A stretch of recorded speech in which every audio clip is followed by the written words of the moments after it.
आवाज़े रूह, कहानियों की दुनिया। नमस्ते और स्वागत है दोस्तों। मैं हूं आपकी होस्ट और आपका स्वागत है इस नए YouTube चैनल आवाज़े रूह में। यहाँ हम साथ बैठकर खोजते हैं उन कहानियों की दुनिया को जो हमारी रूह को छू जाती है। यहाँ हमारा मकसद है अपनी भावनाओं को साझा करना एक दूसरे की सुनना और वो कहानियाँ जो हमें हमेशा याद रहती है उन्हें फिर से जीना। इस चैनल पर हम लाएंगे रोमांच, कल्पना और साहस की कहानियाँ जो हमें अच्छा बनाती है। तो जुड़िए और हमारे साथ इस नए सफर में चले आवाज़े रूह में। नमस्कार मित्रांनो, राजकुमारी अल्बेलीचा हा भाग दुसरा। मागील भागात आपण अल्बेलीबद्दल, तिच्या बाबांबद्दल आणि तो राजा तसेच जादूगार या सर्वांबद्दल पाहिलं आणि आजच्या भागात अल्बेलीचं पुढे काय होईल हे ऐकूयात। राजकुमार समतल सर्व विद्यांमध्ये निपुण, कलाप्रेमी, न्यायप्रिय राजबिंडा। सर्व राजकुमारी त्याच्यासोबत लग्न करण्यासाठी आतुर असत, पण राजकुमाराला कोणताच रस नव्हता, कारण राजकुमाराला रोज स्वप्नात एक राजकुमारी दिसत असे, सुंदर, नाजूकशी। आपण विवाह केला तर फक्त तिच्यासोबतच करायचं असं राजकुमाराचे ठरले होते। त्याने बऱ्याच राज्याच्या राजकुमारींना पाहिलं होतं, पण त्याची ती स्वप्नातली राजकुमारी त्याला कुठेच भेटत नव्हती। त्याने आपल्या स्वप्नातल्या राजकुमारीचं एक सुंदर चित्र तयार करून घेतलं आणि ते घेऊन तो तिचा शोध घेण्यासाठी निघाला। थोडे सैनिक सोबत होते। राजकुमार नको म्हणत असतानाही त्याच्या वडिलांनी त्याच्यासोबत ते सैन्य पाठवलं होतं। एका जंगलातून जात असताना राजकुमार आणि सैनिक वाट चुकतात व राजकुमार एका दिशेने तर सैनिक दुसऱ्या दिशेने जातात। राजकुमार बराच वेळ फिरून थकला होता। त्याने थोडा वेळ विश्राम केला आणि पुढील प्रवासाला निघाला। वाटेतच त्याला एक साधू दिसले। त्याने त्यांना नमस्कार केला। साधूने राजकुमाराला चित्रसेनच्या राज्यात जायला सांगितले। तिथे गेल्यावर तुझा शोध पूर्ण होईल असं सांगितल्यामुळे राजकुमार खुश झाला। त्याने पुन्हा साधूंना नमस्कार केला व त्यांचे आभार मानून तो चित्रसेनच्या राजवाड्याच्या दिशेने निघाला। इकडे शेतकरी म्हणजेच चित्रसेनचा मित्र जेव्हा राजवाड्यात जाऊन परत आला त्याच दिवशी जादूगार शन्न अल्बेलीला जादूने आपल्या सोबत घेऊन गेला। शेतकरी काहीच करू शकला नाही। तो धावतच पुन्हा चित्रसेनकडे गेला व त्याला सर्व हकीकत सांगितली। दोघेही खूप विचार करू लागले की आलूला जादूगाराच्या ताब्यातून कसे वाचवायचे, कारण जादूगार पुढे त्यांचे तर काहीच चालणार नव्हते। तेव्हाच राजकुमार समतल तिथे येऊन पोहोचतो। राजा आणि त्याच्या मित्राला दुःखी पाहून तो त्यांना कारण विचारतो। तेव्हा राजा त्याला सर्व हकीकत सांगतो। राजकुमार त्यांना मदत करण्याचे वचन देतो। चित्रसेन जेव्हा राजकुमाराला त्याचं येण्याचं कारण विचारतो तेव्हा राजकुमार स्वप्नातल्या राजकुमारीचं चित्र त्यांना दाखवतो आणि सर्व हकीकत सांगतो। चित्र पाहून शेतकरी चकित होतो, कारण ते चित्र अल्बेलीचं असतं। राजकुमाराला कळतं की चित्रसेनची जादूगारने नेलेली मुलगीच आपली स्वप्नातली राजकुमारी आहे आणि आजवर ती आपल्याला भेटली नाही, कारण आपण तिला राजवाड्यात शोधत होतो, पण ती तर शेतकऱ्याजवळ राहत होती, झोपडीमध्ये। आता त्याला कळतं की साधूने त्याला चित्रसेनकडे जायला का सांगितलं। राजकुमार सर्वांचा निरोप व आशीर्वाद घेऊन राजकुमारी आलूला वाचवण्यासाठी निघतो। तो पुन्हा त्याच जंगलाच्या दिशेने जातो जिथे त्याला साधू भेटलेला असतो।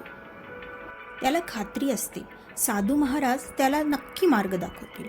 तो साधू महाराज जवळ पोहोचतो। साधू त्याला पाहून स्मित हास्य करतात, जसं त्यांना माहीतच असतं की राजकुमार समतल येणारच। राजकुमार त्यांना नमस्कार करतो, त्यांना माझं मार्गदर्शन करावं अशी विनंती करतो। साधू महाराज त्याला सांगतात की जादूगार शन्न खूप दृष्ट आहे, त्याला युद्ध करून नाही तर बुद्धीने हरवायला हवं। वाईट कितीही शक्तिशाली असलं तरी विजय नेहमी चांगल्याचाच होतो। साधू महाराज त्याला शन्नबद्दल सांगतात की तो एका मोठ्या गुहेमध्ये राहतो। वरून गुहा दिसत असली तरी आतमध्ये तो एक मोठा राजवाडा आहे। त्याच्या मधोमध एक सोनेरी तळ आहे। तू जेव्हा जादूगाराला त्या तळ्यातल्या पाण्यात बुडवशील तेव्हा त्याचं खरं रूप पुन्हा येईल। तो एक वृद्ध माणूस बनेल व त्याची जादू कायमची बंद होईल। त्याच्याजवळ असणारी जादूची छडी काम करणार नाही। जादूगार खूप दृष्ट आहे, त्यामुळे तू असाच त्याचा सामना करू शकणार नाहीस।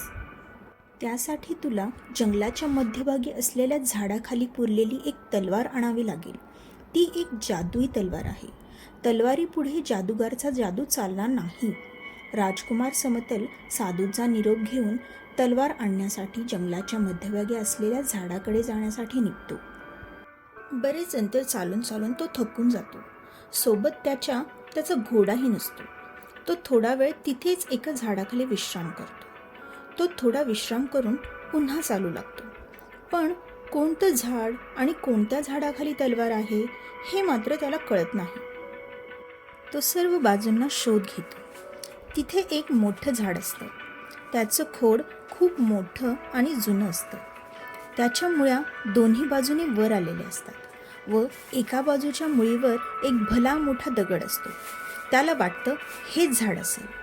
तो दगड बाजूला सारण्यासाठी खाली वागतो की झाड बोलू लागते. कोण आहेस तू?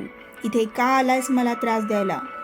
राजकुमार समतल प्रथम खूप घाबरतो, पण नंतर तो सर्व कहाणी झाडाला सांगतो व त्याला विनंती करतो की त्याला तलवार घेऊ द्यावी. झाड त्याचे सर्व बोलणे ऐकून घेतो व त्याला तलवार देण्याचे कबूल करतो. पण त्याआधी झाड त्याला प्रश्न विचारतो. जर तू माझ्या प्रश्नांची उत्तरं माझं समाधान होईल अशी दिलास तर तू तलवार घेऊन जाऊ शकतोस. राजकुमार समतल झाडाचे म्हणणे ऐकतो. झाड त्याला प्रश्न विचारतो की जगात सर्वात जास्त ममता कोणाजवळ असते? राजकुमार एका क्षणात उत्तर देतो, मातेजवळ. झाड पुन्हा त्याला दुसरा प्रश्न विचारतो. जगात सर्वात वेगवान काय आहे? समतल थोडा विचार करतो आणि उत्तर देतो की जगात सर्वात जास्त वेगवान माणसाचं मन आहे. झाड पुन्हा त्याला प्रश्न विचारतो की तिरस्काराचा अंत कशाने होतो? राजकुमार पुन्हा विचार करत असतो आणि उत्तर देतो की प्रेमाने तिरस्काराचा अंत होतो. झाड खुश होते. आता शेवटचा प्रश्न म्हणून पुन्हा झाड राजकुमाराला प्रश्न विचारते. असं काय आहे हे आपल्याला मुळापासून टोकापर्यंत उपयोगी पडतं? या प्रश्नाने राजकुमार समतल गोंधळतो. तो विचार करू लागतो. तो सर्वत्र पाहतो. त्याला हिरवीगार झाडे दिसतात. मग तो झाडाला त्याचं उत्तर देतो की झाडेच आपल्याला मुळापासून टोकापर्यंत उपयोगी असतात. त्याचं उत्तर ऐकून झाड खूप खुश होतं. ते राजकुमाराला तलवार नेण्याची परवानगी देते. राजकुमार झाडाखाली असलेला दगड बाजूला करतो. तिथे त्याला एक सोनेरी चमचमती तलवार दिसते. तो ती उचलतो व खुश होऊन ती तलवार घेऊन साधू महाराजजवळ येतो. साधू महाराज राजकुमार समतलला तलवार घेऊन आलेला पाहून खुश होतात व राजकुमाराला आपल्याजवळ असणारे जादुई पाणी पण देतात आणि सांगतात की ते पाणी अंगावर शिंपडले की तू गुहेतून आत प्रवेश करशील व तुला कोणीही पाहू शकणार नाही. राजकुमार समतल साधू महाराजांना नमस्कार करतो व जादूगार शन्याच्या गुहेच्या दिशेने प्रवास सुरू करतो. हमारे चैनल को सब्सक्राइब करें और नोटिफिकेशन बेल को दबाएं ताकि आप हमारी हर नई कहानी को न छोड़ें. धन्यवाद और फिर मिलेंगे आवाज़ें रूह में. अपनी राय और सुझाव हमें कमेंट्स में ज़रूर बताएं. धन्यवाद.